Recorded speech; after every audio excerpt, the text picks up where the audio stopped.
Okay, so we are going to wrap up our discussion of Descartes and the Meditations with the correspondence between Descartes and Gassendi. Last time we looked at the correspondence between Descartes and Elizabeth.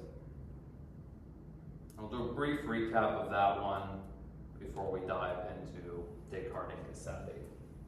So Elizabeth's main objection to Descartes is what we call the mind, what comes to be called the mind-body problem.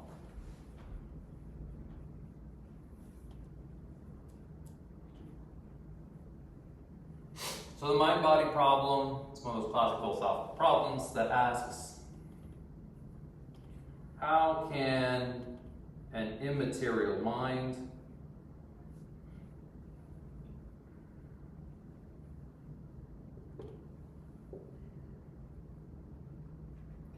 causally interact with a material body?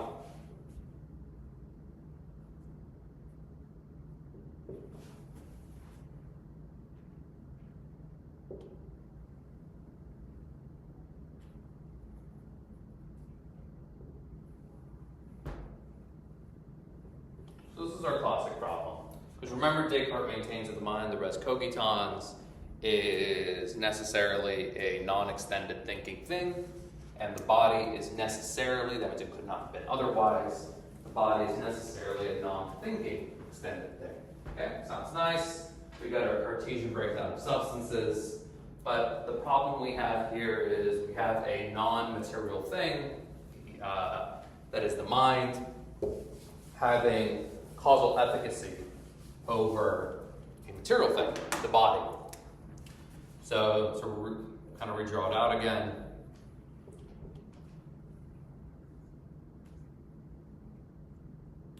Here's our union between the mind and the body at time t1.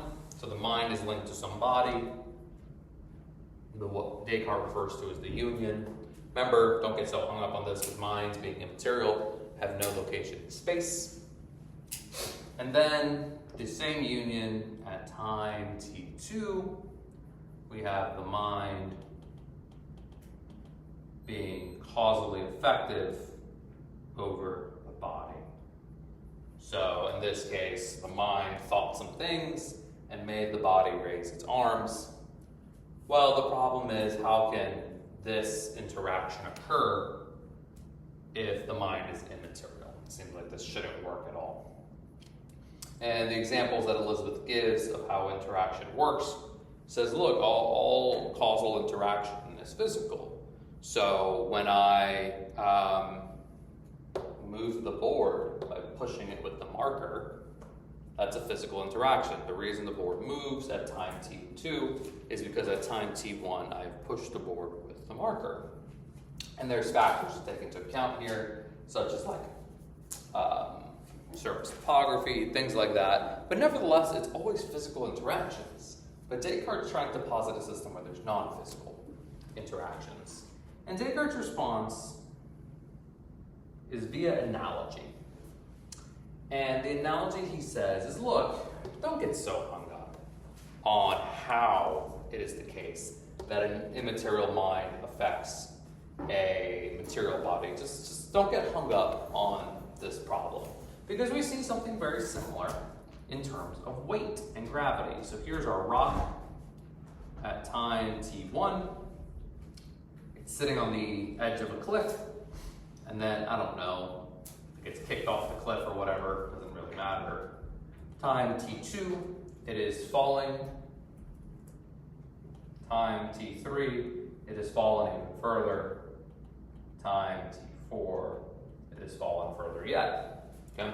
So our rock is falling, downward motion. And Descartes says that it is the weight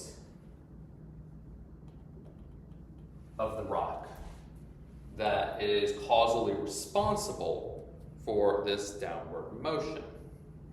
And the weight of a rock is, in Descartes' analogy, not a material thing. It is somehow immaterial, but nevertheless, it is affecting the descent of the rock. So Descartes is saying, look, Elizabeth, don't worry so much about the details.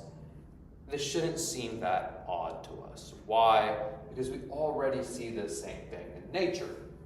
Elizabeth's clever. She says that's nonsense. Because if you recall the modes of distinction, or the different ways in which things can be distinct, we said there is conceptual distinction, which is a distinction we make purely in our head. There is a modal distinction, which are distinctions made with regard to mode. And then lastly, we have a real distinction. That is a distinction that carves up nature into joints and articulates different things that exist in the world, different substances. Descartes, in the Meditations, maintains that there is a real distinction between the mind and the body. That is, the mind and the body are different substances. This is what makes Descartes a substance dualist. However, in this weight analogy, Descartes is picking at a modal distinction for why it is the case that the rock is falling. And regardless of whether or not this is good Newtonian mechanics, I have no idea. But regardless of any of that, this explanation, it could work for why the rock falls, but it doesn't serve as a good analogy for the mind-body problem, because the mind-body problem picks out a real distinction, whereas the weight analogy picks out a modal distinction. So it's just fundamentally disanalogous. And this is what Elizabeth wants to focus on. And at the end of the day, Descartes doesn't have a good answer for Elizabeth. So move on to Gassendi. So Gassendi and Descartes have quite a long conversation. Obviously, it's a correspondence. They're not meeting face to face, but they have quite a lengthy set of correspondences with one another. And it's as amicable as they kind of are. There's some jabs at one another, and it's clear that Descartes and Gassendi just will never fundamentally agree. The two are just fundamentally opposed in a lot of their argumentation. That being said, both Gassendi and Descartes are dualists of some variety or another. Gassendi is not going to hold to the kind of more all-in, bolder position that is substance dualism. But nevertheless, Gassendi is a dualist. So they share things in common, but it doesn't come across that way when you read the objections and the replies. So the discussion between Descartes and Gassendi is part of what is called, well, it constitutes what is called the fifth objection. The objections prior simply are with different people. So Hobbes, I believe, is the third objection. And within the fifth objection, we have 6 main discussions. And each of them corresponds to a particular meditation.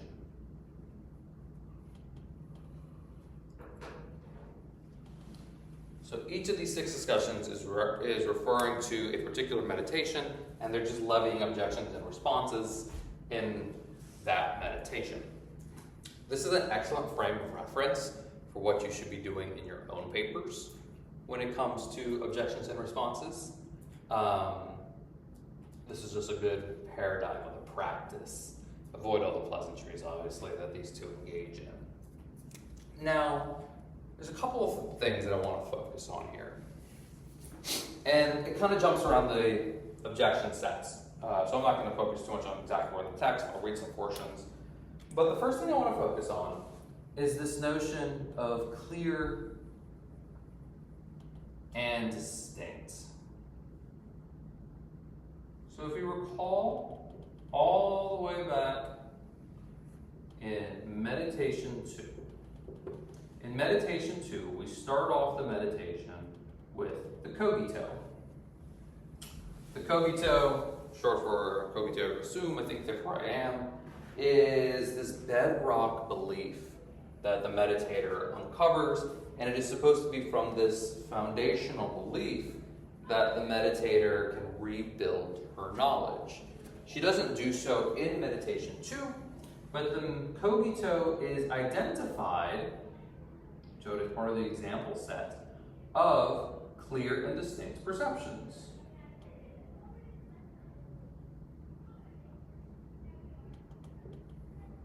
If you recall then in Meditation 3, where we get the causal argument for the existence of God, this is where we have the reality principle in there, as well as the breakdown of Cartesian metaphysics. We have the idea of an innate idea of an infinite substance, i.e., perhaps inappropriately at this point, God. Okay? This too is supposed to be a clear and distinct perception.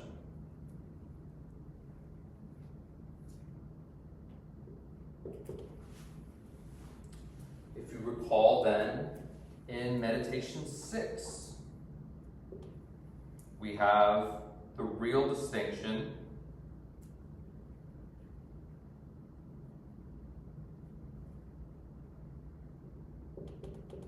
between the body and the mind.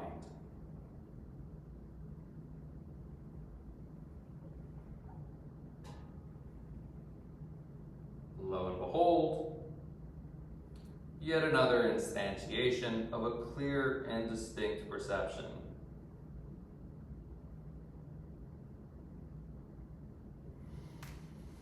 These are big. These are just 3 examples, but these are really big.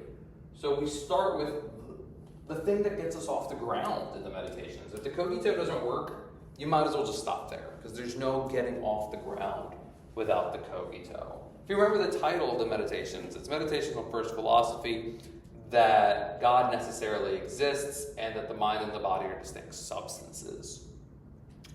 So just these 3 examples, Meditation 3, Meditation 6, these are the exact things, or the exact explananda that Descartes is after. This is what he thinks is most central, that the mind and body are distinct substances, and that God necessarily exists. He says so straightforward in the title. But look how we get there. Yes, there is good argumentation employed in there, and we went over some of that argumentation. But in the end, a lot of the weight is placed on clear and distinct perceptions. Clear and distinct perceptions are doing a lot of the justificatory work. And this is what Gassendi is going to have an issue with. And he's going to articulate it in a couple different ways. But he's going to say one of 2 things. First, he's going to say to Descartes, look, you kind of put the cart before the horse, in that you're using clear and distinct perceptions to get some philosophical mileage out of it and to advance the argument, but you haven't defined what clear and distinct are. So this is one of the articulations, is what do clear and distinct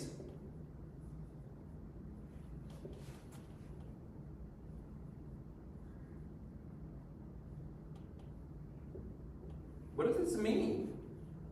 What are we may say now, what are the necessary and sufficient conditions for a perception being clear and distinct? You just haven't given us a definition of this, Descartes. And without this definition of clarity and distinctness as it relates to perceptions, how can I ever know that the cogito is a clear and distinct perception? I just have no way of putting it in the box, so to speak. And if I can't do that, then I can't go anywhere.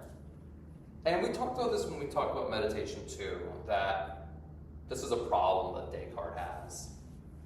Now, we can think about what it means for something to be clear and distinct, and maybe we can save Descartes out of the principle of charity and kind of help him out a little bit here. But nevertheless, he never gives us a definition. He never gives us a set of conditions that need to be satisfied, and as such, it's a real problem. The second way Gassendi has a problem with clear and distinct perceptions is to say, to put it very bluntly, no you don't. You don't have clear and distinct perceptions of some of the things that you say you do. So this often gets discussed in terms of the geometric figure called the chiliagon. A chiliagon is a 1,000 sided plane figure.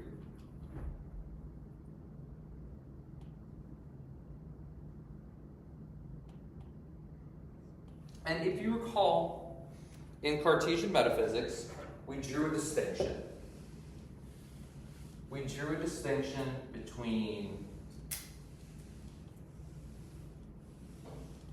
knowledge of the essence of X. So we can say that A knows, to use the lingo of this time period, A knows the attribute. Remember, attribute is the same thing as essence. The attributes of X. But this, A knowing the attributes of X, does not entail the secondary proposition that A knows that X exists. Moreover, nor does A knowing the attributes of X entail the proposition X exists. All three of these propositions for Descartes are distinct. So we can know the attributes of a siren, perhaps. So siren being the mermaid, we can know the attributes of a siren without knowing whether or not sirens exist, or without sirens even existing. Okay, and we said this is a very sharp contrast to the Aristotelian conception of knowledge of essences, where Aristotle maintains, and Aristotle being the dominant philosophical tradition, up to Descartes' time and even beyond Descartes' time, with Aristotle maintaining that if A knows the essence of X, then X must exist.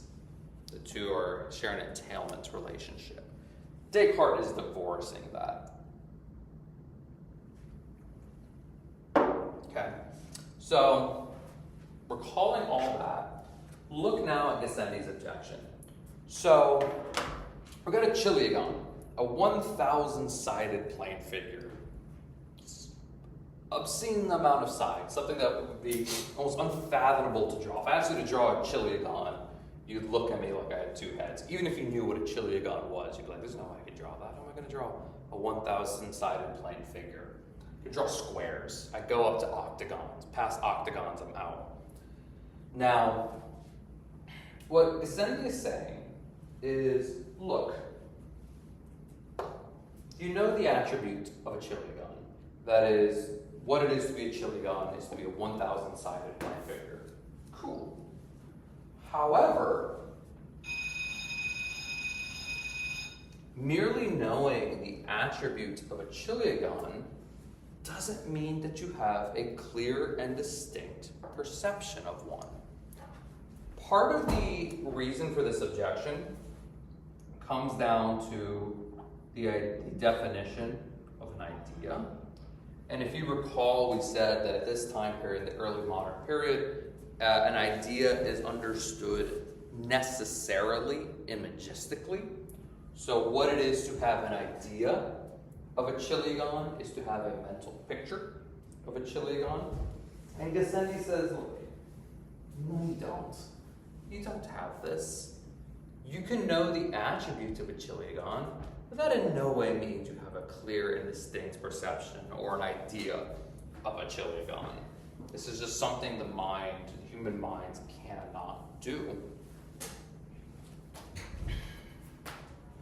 Now, Descartes doesn't care about chiligons.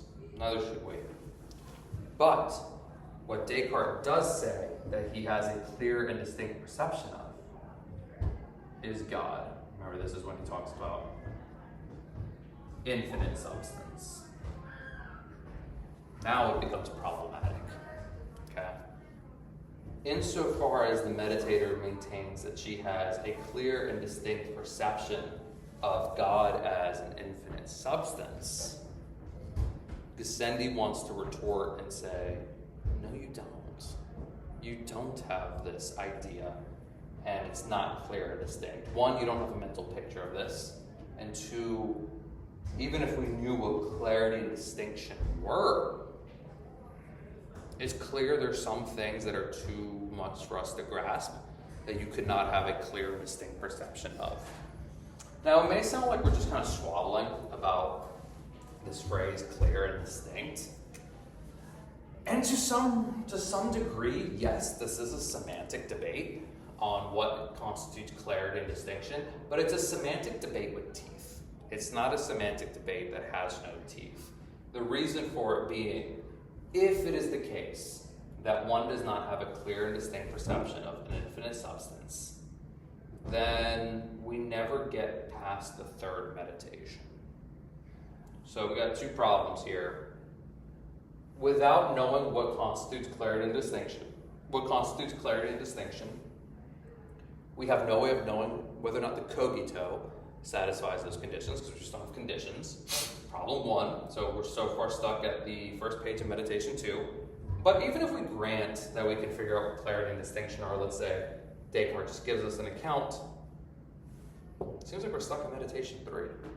Why? Because the argument for the necessary existence of God is predicated upon the meditator having a clear and distinct perception of the innate idea of God.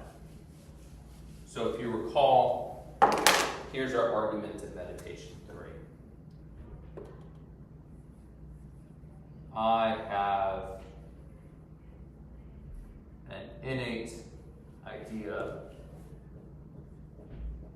Let me just write God, because I don't want to keep throwing out infinite substance. I have an innate idea of God, premise 1. Premise 2, I am a finite substance.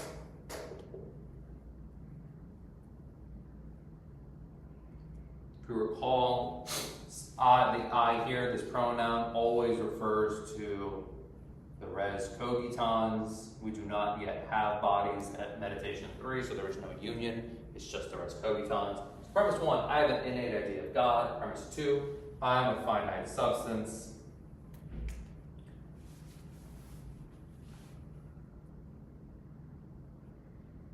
So we have a miniature conclusion here. We would say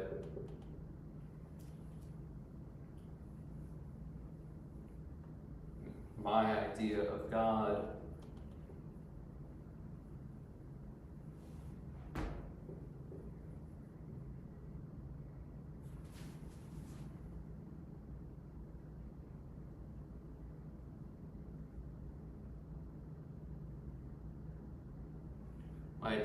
could not have been fabricated by me. This is not a perfectly deductive argument. We get the reality principle.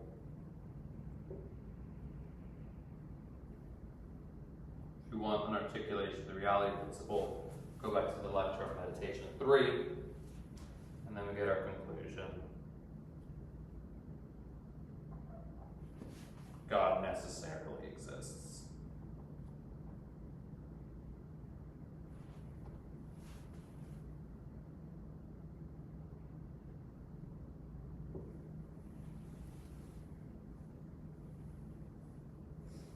the argument works. I mean, we may really question pretty much all of these premises with the exception of probably two. But if the argument works, it only works because we have, or the meditator has, and by extension we have if we follow along, a clear and distinct perception of an innate idea of God. Without that, the argument goes nowhere. And if we don't get God, if we don't get the necessary existence of an infinite substance, then there's not much more we can do.